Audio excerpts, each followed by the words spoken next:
Hey, what's going on? What's going on? What's going on, everybody? Welcome back. Welcome back. Know it's been a while. Welcome back to another episode of Honest Conversations with Mo, the Mo Love podcast. As I said, it's been a while. Been about a month since I caught up with you all.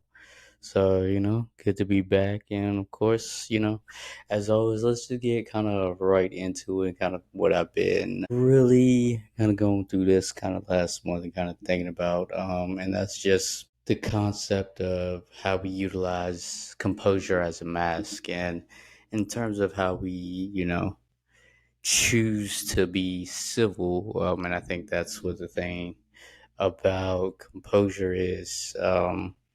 And although it can obviously be seen as a good thing to be composed and calm, but I think when we oftentimes hide ourselves in calmness, can sometimes be deflating and deflecting, especially in how we choose to be civil, because civility is more so in how when we are choosing to slant the truth and really kind of slant the truth about ourselves, kind of the reality that's kind of occurring around us. And we do that, by choosing to stay calm, choosing to stay composed instead of allowing our emotions to really be expressed. And I think when knowing that truth cannot really be revealed without emotion. Those two are kind of intertwined.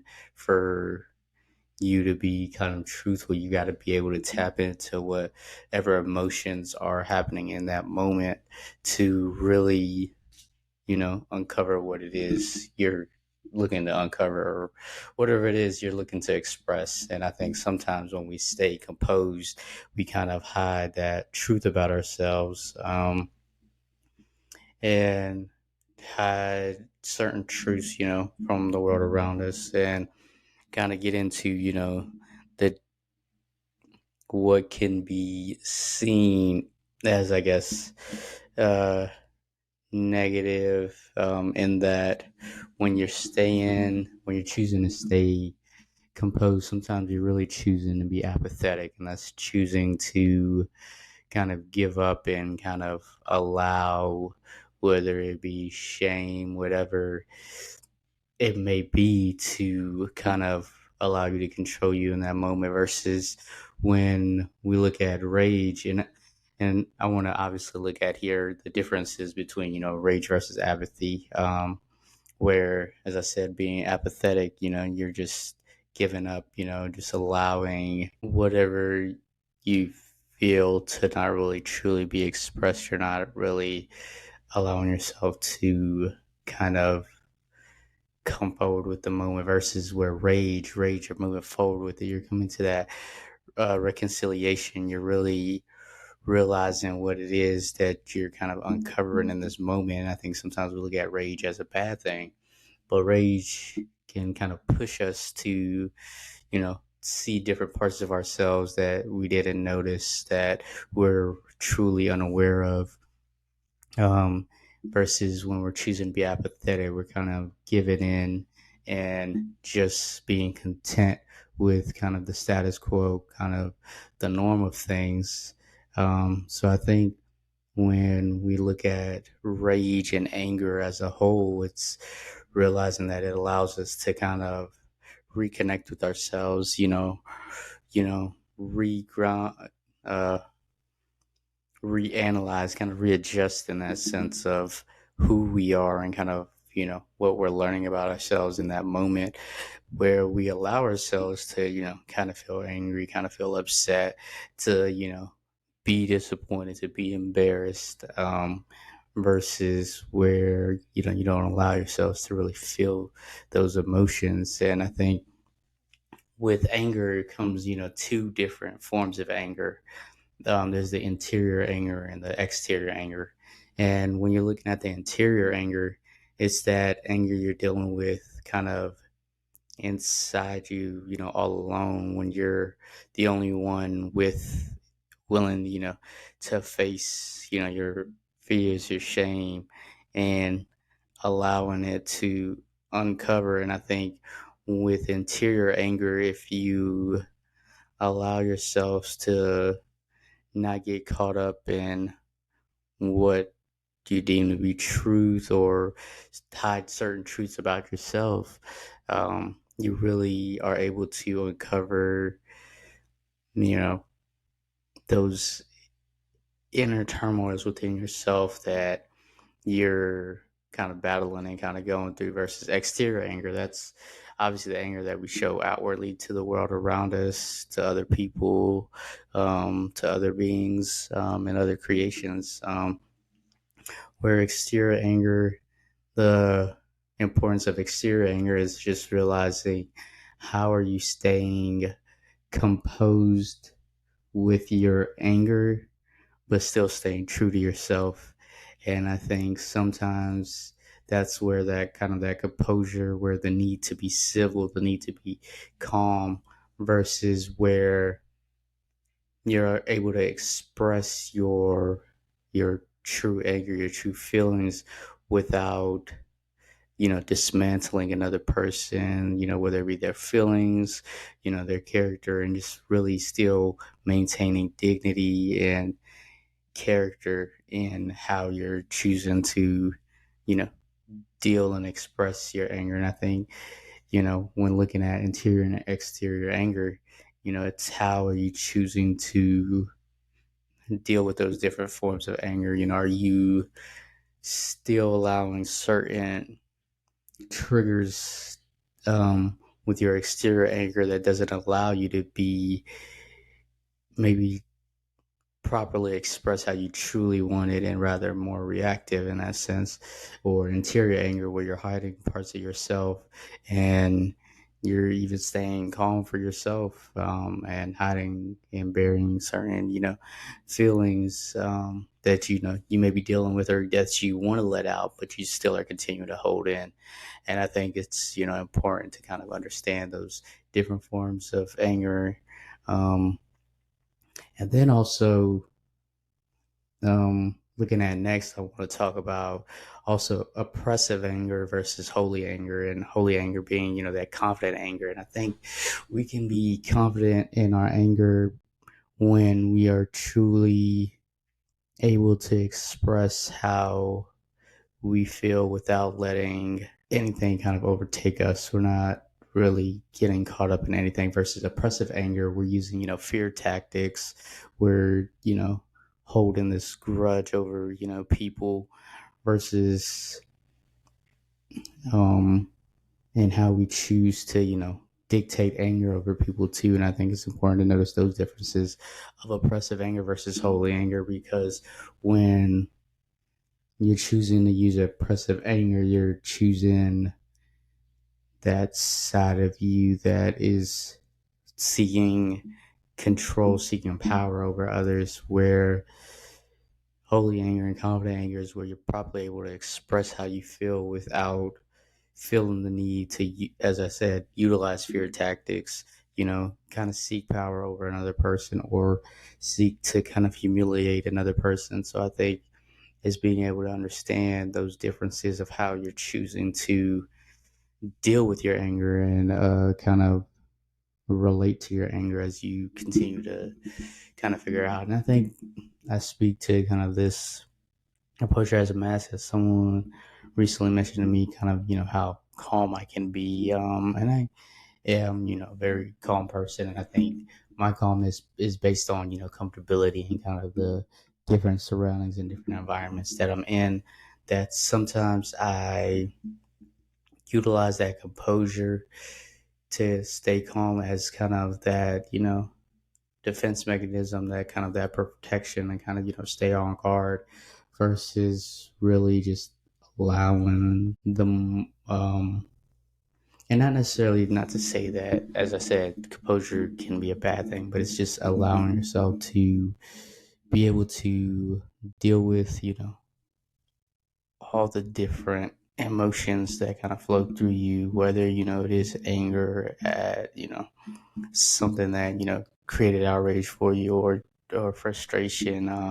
but really just allowing yourself to deal with it instead of kind of slanting the truth and kind of hiding parts of yourself or hiding how you truly feel from being expressed. So I think it's very key to notice those kind of differences of how we choose to stay calm. And I think obviously calmness is a necessity, but sometimes we use calmness to kind of hide from the world in that sense too, of where we don't allow others to truly know how we feel. So I think that's another thing too about calmness, and just about anger too. We see anger as this negative term, but anger is really, it allows us to really, as I said before, kind of reanalyze, recenter ourselves, and how we choose to properly express that anger kind of dictates how you move forward with the next choice you choose to make, with what you kind of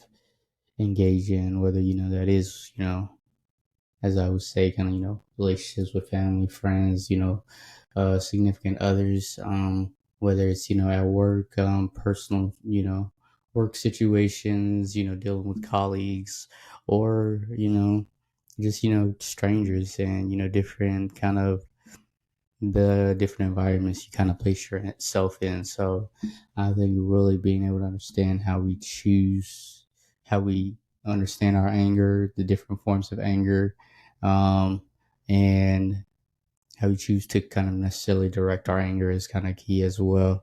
Um, and then in that, I kind of next wanted to jump into obviously the talking point of the summer. It has been the 2024, Paris Olympics. It's been an incredible um, Summer Olympiad.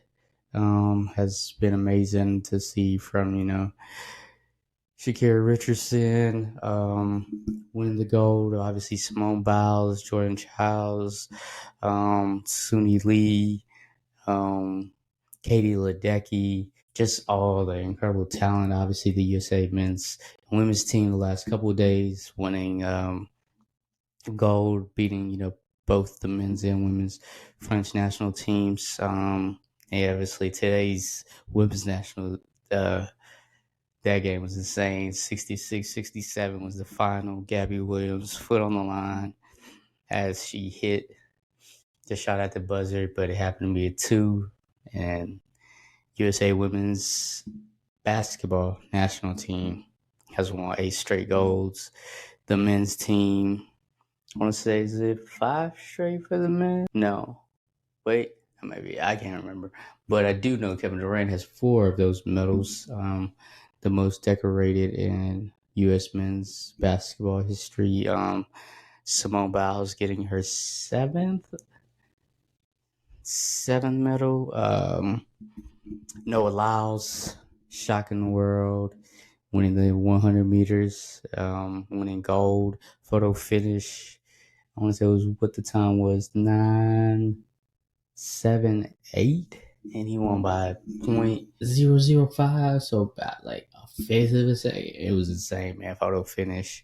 And just been incredible just to see all the talent all across the world being displayed, and people kind of representing their countries, and kind of showing why they are the top in their sport across the world. So this Olympics has been incredible. Obviously, see breakdancing, even get a chance to being able to work on that. The bylaws on that back in grad school, to now see that come to fruition as an Olympic sport hasn't really gotten love. And then from handball to speed racing to oh man, water polo's insane. I love it. Fire. I mean, they take half court shots and hit them. It's insane, man. The strength they had in the water. Oh my gosh. Beach volleyball, table tennis, man. All the sports I can name it, man. It's been just fun to watch and see. Everyone kind of showcase their talents. I think that's the thing I always love about the Olympics is people being to showcase their talents in sports that really don't, probably get the limelight that they kind of deserve. Because I think handball, water polo, kind of need to see it on ESPN more. Obviously, we're going to get rugby soon because rugby was fire. USA women's national team and soccer, or probably as you call football, obviously getting the gold there. So it's been incredible, and it's also funny to see, obviously only around during the Olympics where people show, their true nationalism, obviously. So that's always fun to see. And then next we'll get into kind of looking ahead to the NFL season. The NFL season is right around the corner, the 2024-2025 season. Michael Penix looked good yesterday in our preseason game. Obviously, we lost 13-20 to the Dolphins. But Penix looked good, 9 of 16, 100 plus yards. Few drops, few kind of overthrows, and a few mistakes here and there. But he's got an arm, man. We always, obviously know he's got an arm and do his thing. There's a lot of turmoil happening around the league in terms of with the wide receivers. Jamar Chase still not at camp. Brandon Ayuk rejecting the Cleveland Browns offer that the 49ers had made that would have got them Amari Cooper and a second and fifth round pick or fourth round pick. That would have brought Ayuk to Cleveland, but he rejected that. So what they're gonna have to reanalyze that. CD not reporting to camp in Dallas. Micah still, figuring out his contract situation. It's gonna be an interesting season. Obviously, Patty Mahomes cooking in with his weapons. Although, hopefully Hollywood Brown is good. Marquise Brown's good after being hospitalized. But Xavier Worthy's looking good for them. But it's gonna be an interesting season. It's gonna be fun. Yeah, hopefully my Falcons, expecting playoffs. We shall see, man. We shall see. It should be fun. It should be fun. And then, kind of, as a rapper, obviously, want to get into the top four album I've been listening to. Dang, favorite album or song. Oh, dang. I don't know if I've had a favorite album or song of late. I think I've kind of been listening to a lot of my kind of favorite playlists. And listening to a bunch of different artists. I was gonna say there was an album off the top of my head, but I can't think of it. But yeah, listening to my heavy play mix on Apple Music. Obviously my different set lists that I have. Yeah, and just really just kind of been just doing whatever music. So I really haven't been had a favorite album. Favorite show to watch. Damn, I watch a lot of shows, but I will say Acapulco. Acapulco has been good. On Apple TV, I watched finished Presumed Innocent. Supercell. Finished Supercell was incredible. What other shows I've been watching? Ooh, I did end up watching the Miss Pat show. It was another incredible season by the Miss Pat show. That was a fire season. What else? Trying to think what else I had watched since. But yeah, I just been watching Acapulco. If you don't know, it's about Maximo Gallardo and his life at Las Colinas Resort in Acapulco, Mexico, and gives you, some time jumps into the past, and it's fun, man. It's a good story. It's kind of he's telling the present moment to his nephew, and kind of reliving and kind of explaining how he became who he was, today, or kind of in that present moment. So that's been fun to watch. What do I currently have going on? A lot of work, kind of a lot of adjusting to a lot of newness, a lot of new things, but really just continue to go to different things, continue to find new ways to, learn about myself, or, you know, and continue to be, consistent, most importantly too, consistent in kind of all that I do, whether, have been, going to the gym more consistently, really been, trying to eat better consistently. I got to do better with, the people around me too, and the people I care about too, and going to see them and be around them consistently. So I obviously works in progress in a lot of things, and what am I looking forward to? Kind of that work in progress with kind of what I mentioned, and being more consistent, and continue to be more consistent. More trips, more events, in the near future, and yeah, just continue to, make things happen, and, see what becomes of it. And as always, just appreciate you all, you all for taking the time to listen. And yeah, until next time, as always, appreciate y'all for listening. Peace.